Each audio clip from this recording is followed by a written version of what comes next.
I'm Ashton Addison from Event Chain for Investment Pitch Media and the Crypto Coin Show.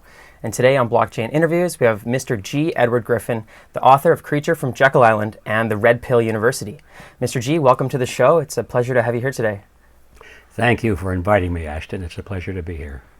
I'm really excited for our discussion today, and I want to dive right into it. I know you've been following the Federal Reserve for decades and decades, and 2020 seems like a major year for the Fed as they doubled their balance sheet, printed trillions, lots of stimulus to help out with the lockdowns and the pandemic. But at the same time, this also destroyed a lot of small businesses, and it seems to be widening the gap for the middle class and really not helping the everyday people. I'd love to start out by just hearing your thoughts on the recap and the damage report of this historic year of 2020. Okay, now I promised to keep this short, so this is going to be hard because there's so much involved in your question.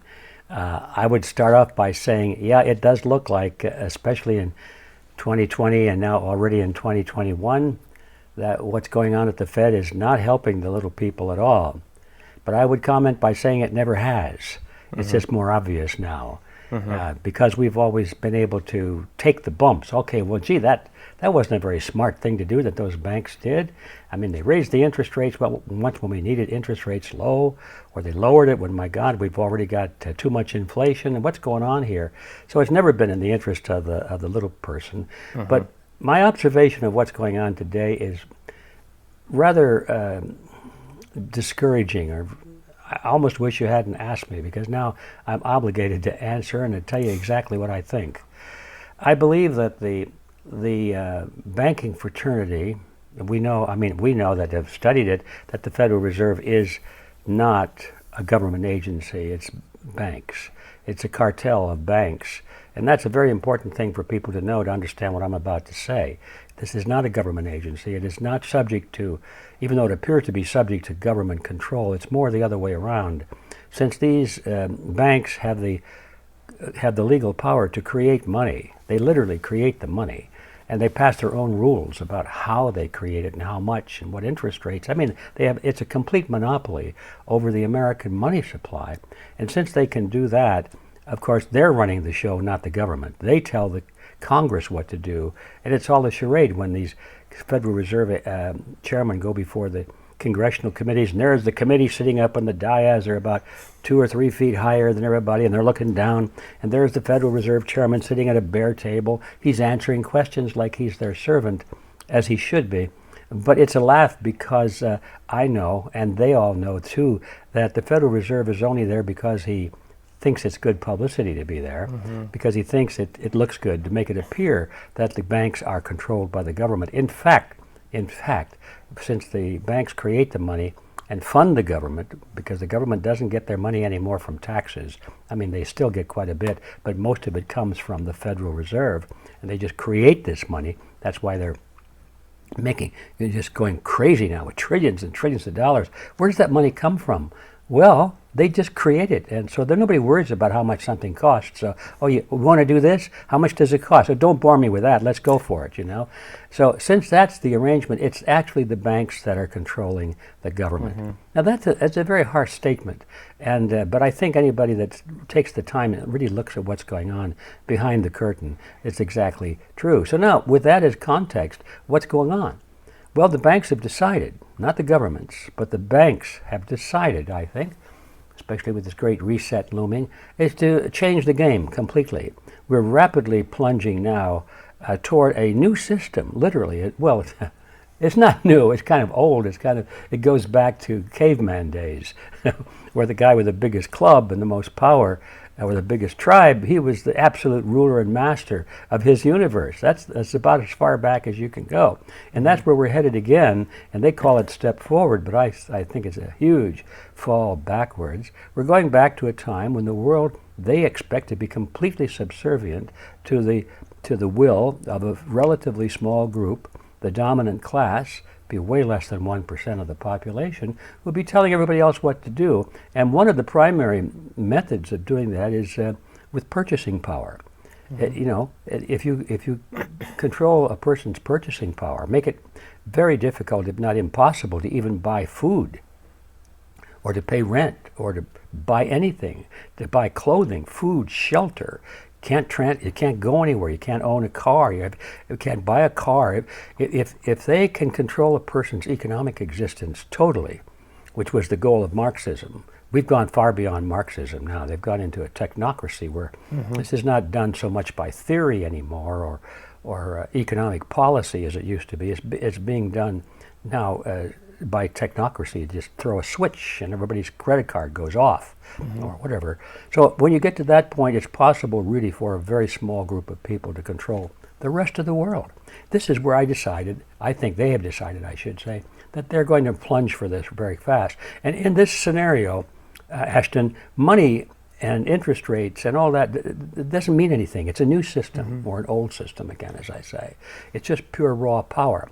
I believe there will be no such thing as money in a very short period of time. Money as we've known it, we've always known it in terms of, currencies. Each nation has its currency. We have the dollar, and the Japanese have the yen. The Chinese have the yen, and the Deutschmark in Germany and so forth. And now they've been going, of course, for a long time toward an international currency, which probably was going to be and may still be called the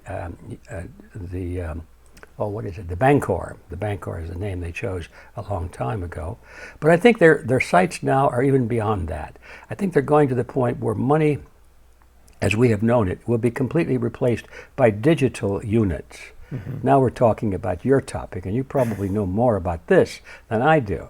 But as an observer, trying to pick up as much as I can, it seems to me that the digital system of payments has as many things. It's a powerful weapon, either can be used for good or evil.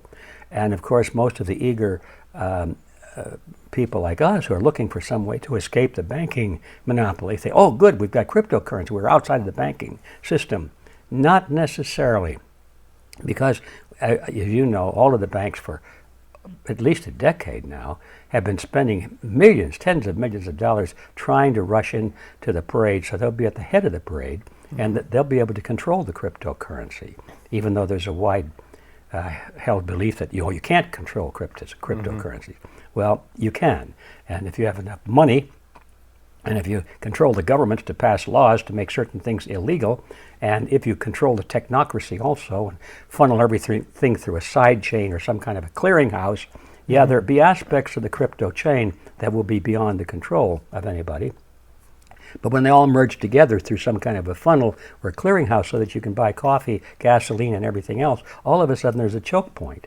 And wherever there's a choke point, somebody's going to grab hold of it and choke it. So that's my view. I think what we're heading toward to now, this is the overview, is a new system indeed. Like Klaus calls it the Great Reset, and it's going back to a primitive state where money will not really play so much a role as much as crypto units, whatever they want to call them. They'll give them different names, but there will be units, and they will be issued or allowed to be held on the basis of your political obedience. And it's a new system. It's already largely in place in Japan right now. Excuse me, that's twice I've done that today. I really meant to say China. So they have the social credit system. That's where we're going. And so control over your spending power is more important than what you call those units of spending power. I think that's what's underway right now, and we've got to stop it, because if we cross over that line, and all of a sudden, no matter how much money we think we had, all of a sudden it can be turned off with a switch, or it can be confiscated or held, our banking account can be closed down. And so there's some refuge in cryptocurrencies, but there's the danger there that they can put a switch on that too, or just turn off the whole bloody internet. People say, well, that's impossible. They need the internet. Well, there are different levels of the internet that can be turned off. Our levels could be turned off, and theirs could remain on. Or things like that could actually happen. And of course, gold and silver and other hard assets are always a hedge against that kind of thing. But now we come to the totalitarian state, which says it's illegal for you to own gold or silver. And they'll have agents out there sniffing out the people that want to buy things with gold or silver, and they'll wind up in the gulag, So that's my rather pessimistic, dark view of it. And I'm really not so pessimistic as it may sound, because I think this, in a way, is a good thing, and I'll explain that quickly. It's a good thing because it's happening rapidly, and it's easier to see when it's rapid. If they had continued on that slow, inch by inch, year by year incrementation that they were on, I don't think any of us would hardly notice or care. Oh, well, that's a little bit more, the old idea of the frog in the boiling pot. But all of a sudden they turned up the heat now, and everybody can see it. And I think there are a lot of us frogs that are getting ready to jump out. And so that's what I mean by a good thing. Yeah, thank you for all those thoughts, Mr. G. And yeah, it seems like this has been a really long-term plan, but accelerated in the recent times here. And you mentioned the technocracy a few times, and I just want to ask you a little bit about that. It seems that over the past years here, the FANG stocks and the social media platforms, Google, Facebook, Amazon, seem to have a portal for everybody in the world now that, since the lockdown, that we need to communicate through these platforms. And it seems, as you mentioned, in China, that there's this surveillance state in 1984, where that's sort of becoming the norm, and everybody in the whole world is using these platforms, and they have the control of what you can see or what you can't see, and what is right and what is wrong. Do you see, as this continues, a merger of the banking system and the technocracy, or how do you see that playing out, and is there anything that the regular people can do about it? Two different questions there. First of all, they're already merged. I guess a lot of people like to call it the deep state, which is not a bad name for it. I rather like the name that was given to it by a fellow by the name of Joe Plummer. He's written some good books on these various topics, and Joe calls it the dominant class. And it is. It's not an organization. It's not a single organization. There are a lot of organizations within this group, and there is a hierarchy, and there's no question that there are people pretty much at the top of this conglomerate that, if not absolutely control it, very strongly influence it, because they're the ones with their hands on the money supply, and everybody listens when they speak, And we're talking about the heads of the banking institutions primarily, but there's an occult level that's in there too. It gets very murky. It's not pleasant research, and so yeah, they're already merged. I mean, it's already done. It was done a long time ago. It's just like the rain finally came and the sun came out and the mushrooms all came up at once. We said, where did these mushrooms come from? Well, they've been there for a long time, waiting for the rain, and so the rain has come and the mushrooms have sprouted, and we say, oh my gosh, these characters are everywhere. And they've been quietly maneuvering to control the communication system, the banking system, the educational system, the court system, all of these things. And they've done this very methodically, and it's been over a long period of time. So yeah, it's merged already. And so your question was two parts. And what can we do about it? Yes. Well, it kind of reminds me of the old saying, what can the average person do? And my kind of quirky answer is, or quarky, I guess is the way they call it, not quarky, or snarky answer is, well, the average person can't do anything. Forget it. The average person is not interested until he's got a lot of pain. The average person doesn't want to get informed. The average person doesn't want to hear about it. He doesn't believe it. He falls for every trick that comes down the pike. He's interested in just making money and having a good time. He doesn't want to take responsibility for it. That's what the average person. So if you're an average person, forget it. So the way to do anything about it is to stop being average. Now, as they say, that's a little snarky, but it makes a point, and it's true. There's a lot of truth in that. The world is always determined by usually 1% of the population or less, and they're not the average. The history is always shaped by people who are just not average at all. They've taken responsibility. They get organized. I mean, our dominant class is led by far less than 1% of the population. And they're not average. And they're not average just because they have a lot of money and a lot of power. They have a lot of money and a lot of power because they had a plan from the very beginning to acquire money and power. And they pursued it relentlessly from one generation to the next. So it's not just one or two people. If you think, we'll just vote this guy out of office and get somebody else in, you've missed the point. All you've done, if you've voted somebody out, is you've created a vacancy. Now, who's going to step into the vacancy? As long as that system exists, that's the predator or the dominant class that's going to move into those positions of money and power. So what can the unaverage person do? Well, they can really get up to speed as to what's going on. It doesn't take much time. I would encourage people to come to our relatively new website, which is focused on that stage of the preparation to doing something about it, and that's called redpilluniversity.org.